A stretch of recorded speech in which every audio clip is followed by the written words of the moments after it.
छत्तीसगढ़ में होने वाले दामाद राहुल संग कई महिला बुधवार को वापस तो आ गई, लेकिन वे राहुल के साथ रहने की जिद पर अड़ी है।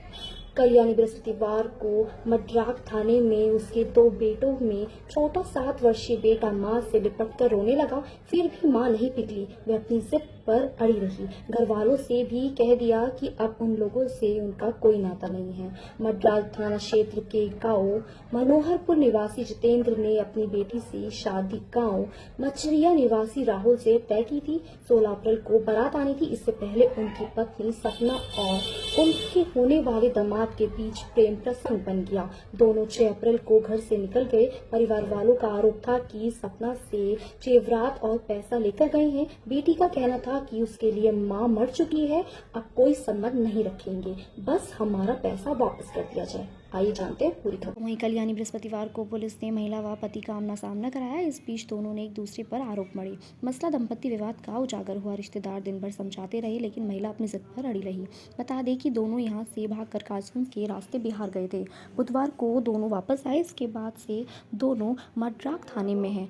इधर पति ने मीडिया को बताया कि उसके 2 छोटे बच्चे हैं जिन्हें वे संभाल नहीं पा रहा है, इसलिए अपनी पत्नी को एक बार माफ़ करके वापस रखना चाहता है। हालांकि पति ने शर्त रखी कि उसे वह जेवरात व नकदी वापस देनी होंगी, उसके बाद ही वह उसे माफ़ी देगा। ये नकदी व जेवरात उनके मेहनत कर बेटी की शादी के लिए जुटाए गए थे। युवक का परिवार पहले ही उसे बेदखल करने का फरमान कर चुका है। इसके लिए कल यानी बृहस्पतिवार को युवक का परिवार थाने नहीं आया। युवक मड्राक पुलिस की हिरासत में ही है। इस मामले में बेटी बृहस्पतिवार को थाने नहीं आई। मैं अपनी मां को नहीं देखना चाहती। उसका ये भी कहना था कि जिस मां ने उसकी शादी तोड़वा दी, उससे वह रिश्ता नहीं रखेगी। दरअसल बीते 6 अप्रैल को गांव मछिया नगला निवासी राहुल थाना मड्राक क्षेत्र के एक गांव निवासी अपने होने वाली सास सपना को लेकर फरार हो गया था। बुधवार को करीब 2 बजे अपनी सास को लेकर थाना दादो पहुंचा। इस पर दादो पुलिस ने थाना मड्राक पुलिस को सूचना दी। दोनों से पूछताछ की गई।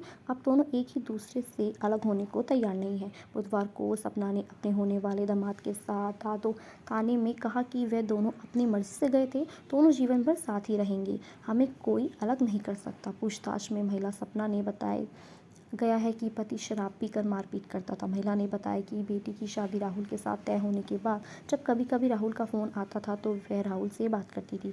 इसी बात पर बेटी भी तरह तरह के आरोप लगाती थी। इसके बाद पति भी गाली गलौज करते हुए राहुल के साथ भाग जाने की धमकी देता था। राहुल के पास से मात्र 70 रुपये पुलिस को मिले। उसके पास जितने पैसे थे वे खर्च हो गए। उनका कहना था कि हम दोनों लोग एक साथ रहेंगे, परिवार वाले घर में नहीं रखते तो भी रह लेंगे, अपनी ज़िंदगी काटेंगे। महिला सपना ने भी राहुल के साथ जीवन बिताने की बात कही। दंपत्ति एक दूसरे पर आरोप लगाते रहे, इसलिए उन्हें काउंसलिंग की ज़रूरत है। कल यानी बृहस्पतिवार को परिवार परामर्श केंद्र के काउंसलिंग द्वारा काउंसलिंग की गई। शुक्रवार तक कोई निर्णय लिया जाएगा। क्योंकि दोनों बालिग हैं, इसलिए उन्हें उनके निर्णय पर ही सुप्रीत किया जाएगा, चाहे वे किसी के साथ जाएं। आगे की जानकारी के लिए मेरे चैनल को लाइक, सब्सक्राइब, शेयर और कमेंट करना ना भूलें।